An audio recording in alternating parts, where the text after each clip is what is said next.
Hi everyone, 3 Minute of Whiskey.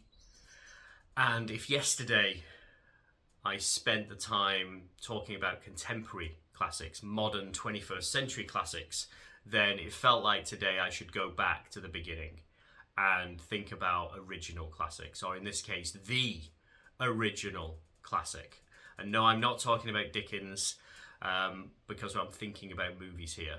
And if there is one movie that could be defined as the original classic Christmas movie, for me it is this one. Watched it loads when I was a little kid. Again, it was a staple in my household, and it is 70 years old. It's 20 odd years older than I am. My mum was only 5 when this movie came out. It is that old. You'd think it'd be in black and white, it's so old. But thankfully it's not. It's in glorious Technicolor. And I am, of course, talking about White Christmas. It's not just a movie, it is a song as well. It is, without a shadow of a doubt, one of the all-time greats. And it also represents a time when we moved away. I mentioned Dickens a moment ago. We moved a little bit away from the Dickens and into Americana dominating some of these some of the conversation around Christmas movies. It is the original American Christmas movie, or at least the original famous American Christmas movie. Starring Bing Crosby, Danny Kaye, Rosemary Clooney. And if you don't know who any of those people are, then that's okay. You may not have been raised on old classic movies like I was, but they were the superstars of their day. They were absolute superstars during the golden generation of movie making back in Hollywood. What do I pair with it? What do I pair with a absolute classic? Well, then I need to pair it with a classic whiskey. And thinking a little bit about the whiskey industry, this boom that we're currently in is very much being fueled by experimentation. A lot of the new and old distilleries are throwing out the rule book and trying all kinds of new things. A lot of it driven by new expressions and new maturation methods and new casks that they're trying. You can get everything from many types of rum, white wine, red wine, dessert wine, finished whiskies. You can get tequila finished whiskies, which, if I'm honest with you, I think might have been a step too far. But hey, it's all in the name of experimentation, and it has helped to drive this incredible boom in whiskey that we've seen over this last 20 years. But if I'm going to do a classic, if I'm going to think about tradition and what started all of this stuff off, then it feels like I should be drinking whiskey from a distillery that shuns the experimentation, that has literally said, nah, that's not for us, we don't need to do that. There are a number of distilleries that are like that, but there is only one that really comes to mind in terms of the best, in my mind, and that is Glenfarclas. Glenfarclas, a old, still family-owned distillery. I think it's been owned by the same family for 150 years, the Grant family.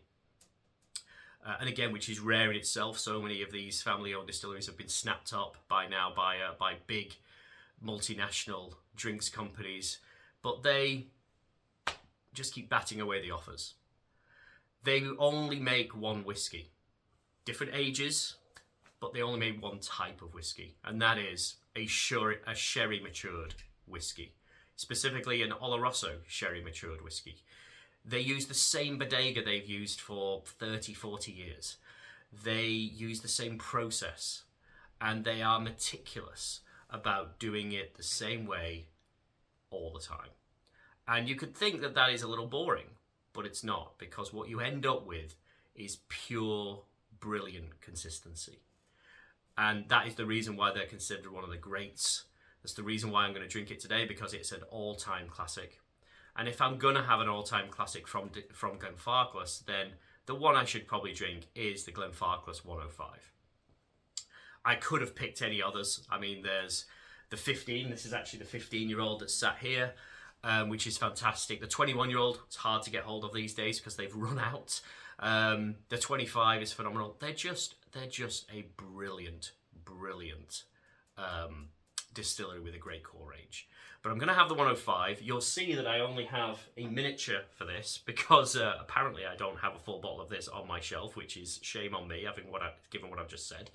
But thankfully, this little, special box of Glenfarclas 15 I have came with two little miniatures, a 105 and a 25. So I'm going to hammer through this, I'm sure, over the course of today. And here it is. I have even poured it into my crystal cut Glencairn glass because I feel like I do need to give both this whiskey and the movie that I'm about to watch the respect that they deserve. Will a 70-year-old movie hold up after all this time? I guess we're about to find out. See you in a minute. So, is White Christmas still a timeless classic? Yeah, I think it's fair to say that it is. I mean, you can't have a film that's existed for 70 years and is still watched by so many people, still high up on a lot of people's Christmas movie lists, and not still consider it timeless. I mean, it's been around for a very, very long time. Is it dated? Yeah, it is. Are there certain elements within the film that maybe are uncomfortable for 21st century audiences? Yeah, there are. But name me a 1950s movie that doesn't have some of that. Times have changed. And if you can get past all of that, and a little bit of the kind of American jingoism that existed in that era, post-war and all that kind of stuff, then at its heart, there's still this lovely, sweet, sentimental Christmas story. Like all the best Christmas stories about family and friendship and camaraderie and people coming together in a message of hope. It's got all of that. There's a checklist of what you should have for a great Christmas movie. It checks pretty much all the boxes. So it is great from that perspective. Did I enjoy it as much as I probably did when I was a kid? No, I didn't.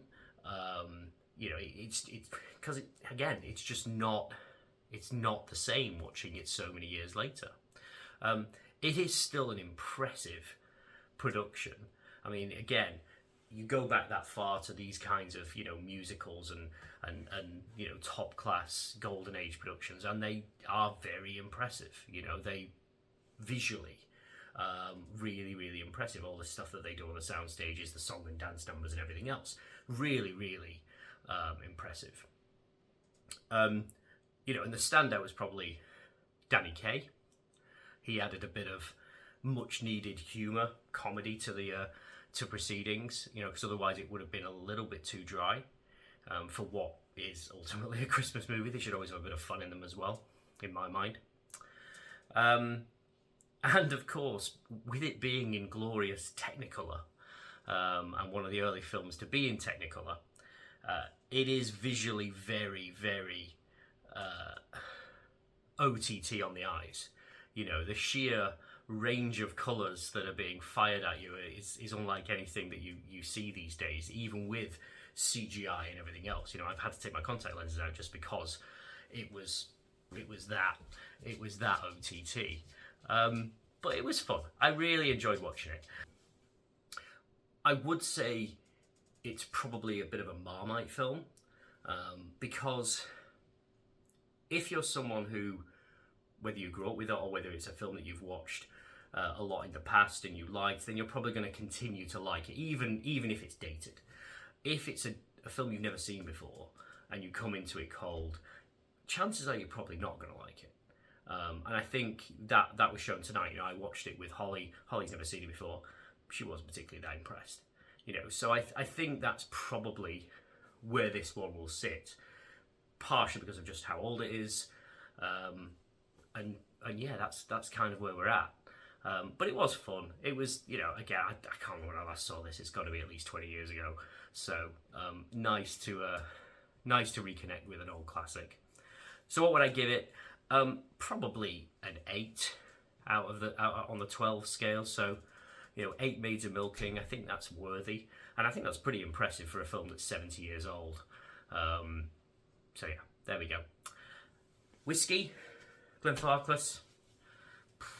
I think anyone who has watched these so far could tell that I was not going to dislike this one.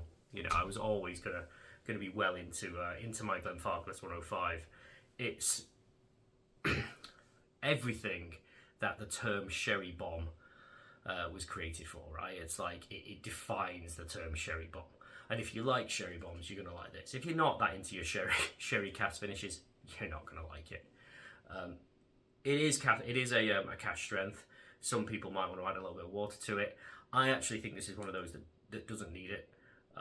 It's completely drinkable without. It's not burning or anything like that. It's just a super dram. Really, as simple as that.